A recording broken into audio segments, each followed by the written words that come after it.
Hello everyone. We continue our discussion of rendering.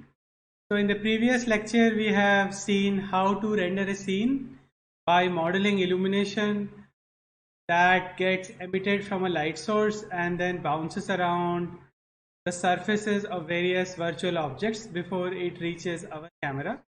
That tells us what color to assign to a pixel, and we have also seen how this is implemented in OpenGL using various kinds of shading. Now we will look at texture mapping, which is a very interesting method that is used during rendering to add detail to surfaces. Texture mapping is a method where we add an image to a surface to provide surface detail. So here is an example where you can see that we have a mesh of a sphere. This is a 3D model, and on this surface we are going to add this image as a texture. So via a process of texture mapping, right, we add this image to the surface of the sphere, and the result is that we get a textured model that has some detail added over it. So this is a very convenient method of adding detail. So if you want to add details to models, you can do it in one of the two ways. The expensive solution to adding detail is to actually model all that geometry. So you want to add all that detail by modeling geometry and adding that geometry to the model. The good part about this method is that the detail gets incorporated as a part of this object. Because you created all that geometry and you added it, it gets added as a part of the object. But it has a whole lot of negatives. The first one is that you have to create all that geometry using some modeling tool. Then because you have created all this geometry, all of it has to be processed by a graphics pipeline. It takes longer to render. These models larger, they will take up more place in memory. And once you create detail for one kind of model and you want to add detail to another model, then you usually have to create that detail from scratch, right? It is very difficult to reuse geometry from one model to another model. On the other hand, the other solution to adding detail to surfaces is to map a texture onto that surface or onto the surface of that model. The good part about textures is that textures can be easily reused. They can be shared in memory where they can be compressed and cached. Because remember, textures are just images. So you can usually apply very nice image compression methods to textures. Texture mapping is performed in hardware on the GPU, so it is implemented in a very efficient manner. And then there are good tools for doing texture mapping onto meshes. Still requires some effort to map the texture onto a surface, but those tools can be made fairly intuitive. The bad part about doing texture mapping is that texture mapping is actually faking all that geometric detail that you are adding to the surface. So what do I mean by that? So look at this example of the Microsoft Flight Simulator, this screenshot that we have. And in this simulator, you are the pilot who is flying the aircraft. So you will be looking at all the terrain from the point of view of the pilot, which will be very high up. Now you want to model all the terrain and all the little nitty-gritties of that terrain. There may be houses, there may be a forest, there may be mountains, and so on. All this detail is very small scale, and it is small scale because it appears small scale, at least because it is far away from the point of view of the pilot or the rendering camera. So because that is the case, you can usually get away many times by not actually creating any geometry, but taking a picture of that geometry and adding that to the surface of the model that represents your terrain. So here, even though you have created the appearance of the surface detail, You have not actually added the geometry of the detail to the model. So imagine now you, for some reason, you take your aircraft down, or for example, when you are about to land the aircraft, if you only have textures on the surface of your model and no geometry at all, then your surface will appear flat. It appears okay when you look at the surface from a distance, but if you come close to that surface will just appear flat, and that does not look good. So this is a drawback of textures.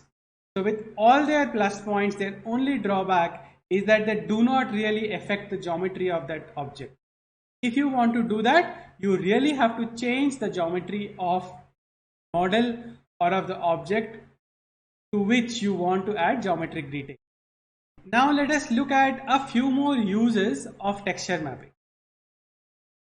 So textures can of course be used to add surface detail, and we will see various methods of adding images onto surfaces as textures. But before that, I just want to give you an idea about what all can you add to the surface by using textures, or for what all purposes can you use a texture. Okay? So you can treat the texture as an array to store the diffuse, ambient and specular colors for that you compute during lighting, right? For example, you have some environment that is reasonably complex. You perform lighting on this using your Phong illumination model, and this lighting computation may be expensive because your geometry is quite detailed, and the lighting computation will result in a color at every point on your scene, right? Now instead of recomputing this color at runtime, what you can do is that you can store these colors in texture maps, and at runtime all you need to do is to apply these textures onto your surfaces and render. You do not need to repeat the light computation. So texture maps that are used to hold lighting information are called light maps. And light maps are very useful in games where you need to render pretty complicated environments with complicated lighting effects. Light maps are particularly useful for storing the diffuse and ambient components of illumination. That is because the diffuse and the ambient components do not depend upon the position of the user. You can just do the diffuse and ambient lighting, store it onto texture maps, and just apply those textures at runtime. The specular component is not can be stored in textures, but it has to be recomputed every time that your rendering camera moves, and that may not be a very efficient thing. So the better idea while applying light maps is store the diffuse and the ambient components as light maps, apply them as texture maps at runtime, and compute the specular lighting or the specular component of lighting at runtime and add it to those texture maps. So this is one use of texture mapping. Another use of texture mapping is to do alpha mapping. For example, imagine that you have a cube, okay? And to the surface of this cube, you apply this image as a texture. To the surface of this cube, you apply this image as a texture. What is special about this image? It has a color value at every pixel location, which is a standard RGB value, but it also has an alpha value in addition, and that alpha value actually tells you the opacity of every pixel. When you apply this to an object, as a texture, it not only changes the RGB value of the surface point, it also changes the opacity. And you can see the result that we get. We get a transparent cube, and you can see that there is another cube inside this cube which was earlier not visible. Okay? So you can change the transparency of an object by mapping transparent textures onto it. OpenGL supports a function called an alpha test, where you can tell OpenGL that it can decide to draw or not draw certain fragments depending upon their alpha value. OpenGL also supports operations called blending that allows OpenGL to blend fragments together depending upon their alpha value. So remember, we talked about back to front rendering and alpha compositing to handle transparent objects.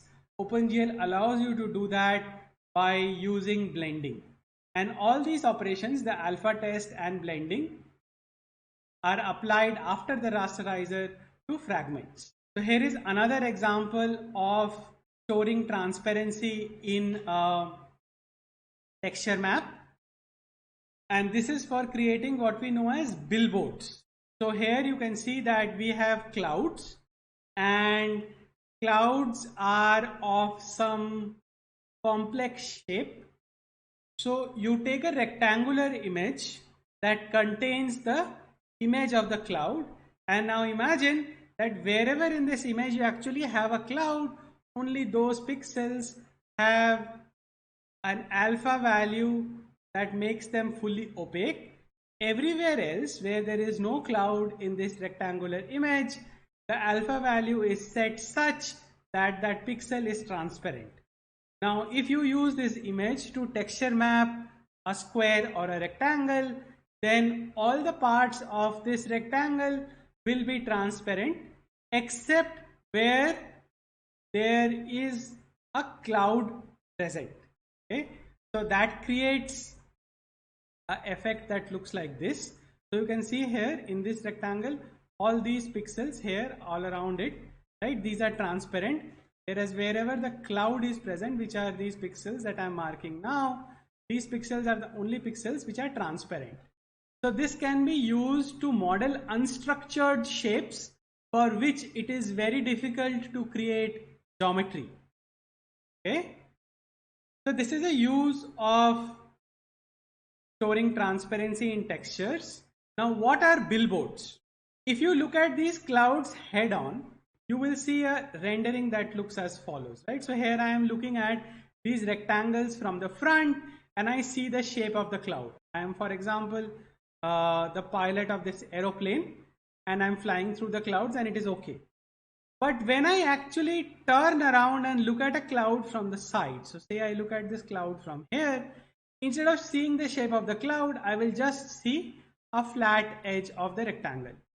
And this destroys the illusion that we had created by storing these textures with RGBA components and using them to model unstructured geometry.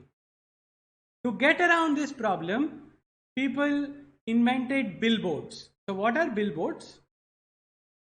Imagine that you have a rectangle on which you have texture mapped the shape of this cloud, right? And your camera is head on when you start it. Your camera is here. Now suppose you move your camera to the side, move your camera here, and if you will look at this billboard from this direction, you will see a flat polygon and the illusion of looking at the cloud will be destroyed. But what if you take an axis through this rectangle and you rotate this rectangle in a manner such that its normal is always oriented along the look at direction from the camera, right? So you have rotated this rectangle so that the rotated rectangle's normal is parallel or coincident with the look at direction of the camera. So whenever the camera moves, the billboard rotates, and so it ends up always facing the camera. This is a good way for creating proxy geometry of unstructured objects like clouds and trees and forests which are at a distance from the user, So billboards are very commonly used in games. Here is a slightly advanced version of a billboard that has been used to model trees. Here you can see that instead of using just one flat rectangle, this particular example uses many flat polygons like this, which actually overlap. And then on these flat polygons, they have texture mapped, again, different images. And these images are also such that they are opaque only in the region where there are leaves on these trees, and everywhere else they are transparent. And the result is that you get these nice looking trees. Okay, so textures are therefore used as proxies for geometry. This method of creating geometry proxies using texture is very useful for creating levels of details of an object. So LOD is a short form for levels of detail. So imagine that you have a very complicated model of a tree with lots and lots of triangles for leaves, which is very useful for rendering the tree if you are close to the tree. But now imagine that you start moving further away and away from the tree, such that the size of the tree that gets displayed on your screen becomes smaller and smaller. So what usually will be done is that the geometry of this tree will be progressively simplified as you move away from the tree. These simplified versions of the model represent levels of detail. At some distance, you will decide it is no longer worthwhile to draw the original geometry of the tree in any way, and you can simply represent it by a flat texture proxy. So the lowest level of detail, in some sense, for these models can be a texture proxy, and the highest level of detail can be the highest resolution geometry that you have. And you can change between these depending upon the distance of your camera from your object. Texture proxies for geometry are also called imposters.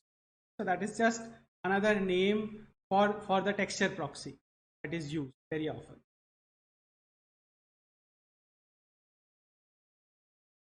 Textures are also used as an array to store environments. So here, for example, you can see that we have stored as the sides of a cube different views of an environment. So left, front, right, back, bottom, top, right? So these are mapped onto the sides of a cube like this. So you map the front one here, the back one here, the right here, the left here, the up here, the down here. And now if I place an object in the middle of this, right, and suppose there is a camera that is looking at this object from the inside, then if the camera is placed here looking in this direction, then behind this object it will see this texture, right? And now if the camera is moved around this object, it will go on looking at the appropriate texture. So you have synthesized the environment around your scene by enclosing it in a cube map. So this is called a cube map because you have mapped your textures on the side of a cube. This is called a cube map, or because it also is very commonly used to model the sky, it is also called a skybox. Okay, you can use this method in your assignment, for example. So you can take your FMX track and you can enclose it inside a skybox or even a sphere on which you have mapped the sky to give the impression that you have actually modeled the environment. And if you will render it, it will actually give you a very nice method of modeling the sky and the clouds and the sun and so on, things which are very difficult to model without complicated physics-based modeling if you want to do it accurately, but if you just want to give the appearance of the environment around your model, textures are very commonly used to do. Other uses of textures are to store normals, to store displacements, and practically any other data, because you can just think of the texture as an array that is available to the GPU to store and to use that store for various kinds of computation. So now that we have seen some uses of texture maps, and we will come back to more detailed explanations of some more uses of texture maps in a subsequent lecture. But first, let us try to understand how is texture mapping done in the first place. So what are mappings? A function is a mapping, and function maps values in a subset of their domain into a subset of a codomain. And each value in the domain will be mapped to one value in the codomain. You may have read this definition when you studied sets and functions. So you can transform one space into another with a function, right? And you have already seen an example of a coordinate system mapping when we have looked at the modeling viewing pipeline, when we move from the WCS to VCS to CCS to NDCS. These can all be considered to be mappings. What is a texture mapping? In texture mapping, we have points on a surface of an object, and this is the domain, and we want to get values from an image, which is the texture map, is the codomain. And texture mapping is the mapping between the points on the surface and the points on the image. So what are the kinds of functions that we use for this purpose? So this is what we try to understand next. So the basic idea of texture mapping is that we have these geometric points on the surface of an object. We want to map it to an image, and whatever color value we find at that point in the image, we want to assign that color value for that point on the surface. Okay, we do this in two steps. We first map from the surface of the object to an abstract unit square, and this unit square lies on the UV plane. So because we represent the texture as a surface to surface mapping, therefore we go from the surface of the object to a 2D plane, and the two axes of this plane are U and V. Therefore texture mapping is also sometimes called UV mapping. So for any point on the surface of my 3D object, I find its UV coordinates. That means I find the point to which it maps on this abstract unit square. This is the first step of texture mapping. Now from this abstract unit square, I find a mapping to my actual texture image. The texture image is also called a pix map. Image can be of arbitrary dimension, but this is a mapping from a square to a arbitrary rectangle, and this mapping is easier to do than the mapping from a 3D surface to the unit square. So we will look at the second part of this mapping first. So from a unit square to a pix map, actually the mapping is very simple. So if you have a 0011 unit square, and I'm just mapping to any pix map, let us say that is also square. So let us say the pix map is 100, 100. Then for any point on the unit square, I can get the corresponding value on the pix map very easily. I just have to multiply it by 100. So 00 goes to 00 on the image, 11 goes to 100, 100 on the image, and Similarly, 0.75, 0.45 goes to 75, 45 on the image, right? So you will always find that for a point, you are able to get to some point on the image. Is that true? The image only has a finite number of pixels. You might have a point on your unit square, which is like 0.7556 and 0.4552. If you map it to the image, you will get 75.56 and 45.42. Where are these points on your image? You do not have pixels at fractional locations.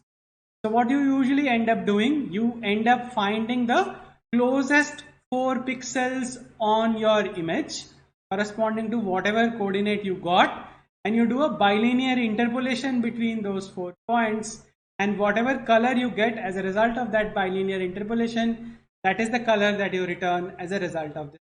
So as we say here, in general, any point uv maps to u into pixmap width times v into pixmap height. And because there are infinitely many points on the unit plane, we get sampling errors because there are only a finite number of points on the image. So therefore you have to do some sort of interpolation to get around the sampling error. So bilinear interpolation is something that is very commonly done. Now we look at the first part where we need to map the 3D surface of an object and figure out the corresponding point on the UV unit square.